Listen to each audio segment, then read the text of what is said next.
Emma Jones never lived a fairy tale life. Her world was filled with the swish of mops, the smell of bleach, and the dim glow of her laptop screen late into the night, where she secretly taught herself to code. Her father, Robert Jones, wasn't just a janitor. He once dreamed of becoming an engineer. Years ago, he had enrolled in a community college to study mechanical engineering. But when Emma was born and her mother fell terminally ill, he dropped everything. No savings, no safety net, just a mop in hand and a heart full of responsibility. He took a janitorial job at Skirich Technologies, the very company where he once hoped to wear a white lab coat. He never complained. Never told Emma about the dreams he buried. He simply said, "What I couldn't finish, you will." Emma had a quiet, sharp mind. At college, she wasn't popular, but professors quickly realized she was special. She once built an AI model that could teach struggling children in 5 languages. Despite her shyness, she joined the university hackathon and stunned everyone, solo beating entire teams with her creation, OrbitLite, an AI tool capable of understanding emotional patterns in speech. She kept her certificate, smiled at it once, and moved on. Her dream? To work at Skirich Technologies, the same place where her father still mopped floors every evening. She applied after graduation. Walking into the glass building made her chest tighten. Her father had just left for home, and she could still smell the pine cleaner he used. The recruiter? Karen Whitmore, head of recruitment. Once Robert Jones' high school classmate. She'd once had feelings for him. But Robert had chosen another woman, Emma's mother. Rejected and bitter, Karen had carried that wound for decades. Now, it was her turn to have power. She looked at Emma's file, then at Emma.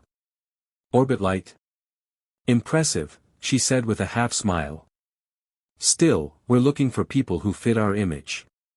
You know, polished.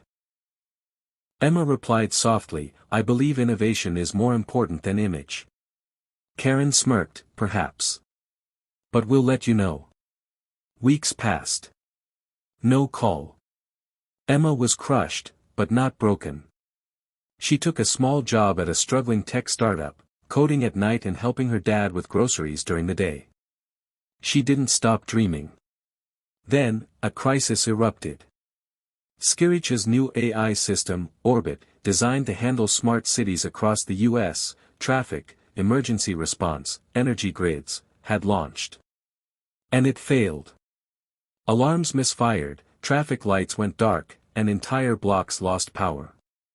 It was a national embarrassment. CEO Nathaniel Grant was furious, and desperate. While digging through old files looking for possible solutions, his assistant pulled out a flagged application. Emma Jones, rejected applicant, had predicted Orbit's bug before it even launched. Nathaniel blinked. Who is she? Some girl from a state college. Rejected by Karen. Why? Didn't match the image, apparently. Get her in. Now. Emma was stunned when she was called in. She walked into the server room quietly. 5 senior engineers stood there, watching this soft-spoken girl as she navigated the code like music, fingers dancing, logic flowing. She didn't just fix the bug. She restructured the logic, patched the vulnerabilities, and created a real-time learning layer, making Orbit smarter, safer, and more humane.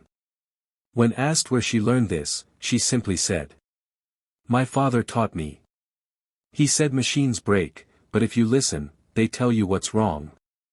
There was stunned silence. Nathaniel offered her a senior engineering position on the spot. But Karen wasn't done. Jealousy boiling inside, she quietly blocked the HR process, using procedural excuses to delay Emma's hiring. A few days later, Emma got an email. "We regret to inform you." This time, she didn't cry. She walked straight into the CEO's office. Calmly, respectfully, she said, "I'm not being judged for my work, sir. I'm being judged for my father's job." Nathaniel looked up. Who is your father? Robert Jones. Your janitor. That evening, Nathaniel pulled Robert's file. 22 years of spotless service. 0 complaints. During COVID, he worked overtime without asking for more pay. When the backup generator failed one stormy night, he fixed it, alone. Next morning, Emma was summoned again. Nathaniel stood and said, "We're not offering you a job. We're offering you a partnership." Emma stared, stunned. "We're building a new division, AI for Humanity. You will lead it." Karen Whitmore was quietly let go the same week. 2 months later, at Skirich's national tech event, Emma launched OrbitSoul, an AI that detected early signs of anxiety and depression in youth based on subtle speech and phone use patterns. Inspired by her own silent struggles in college, she now used her pain to help others. Standing on stage, she said, "I didn't grow up in palaces. I grew up in a supply closet, where my father cleaned, and I coded. But I learned that dignity comes not from clothes or titles, but from character. And brilliance isn't about class. It's about courage." The hall erupted in applause. Emma looked into the front row, and saw her father. Tears ran down Robert's face. Emma smiled, voice trembling. "Dad, this is all because of you." And for the first time in his life, a janitor received a standing ovation.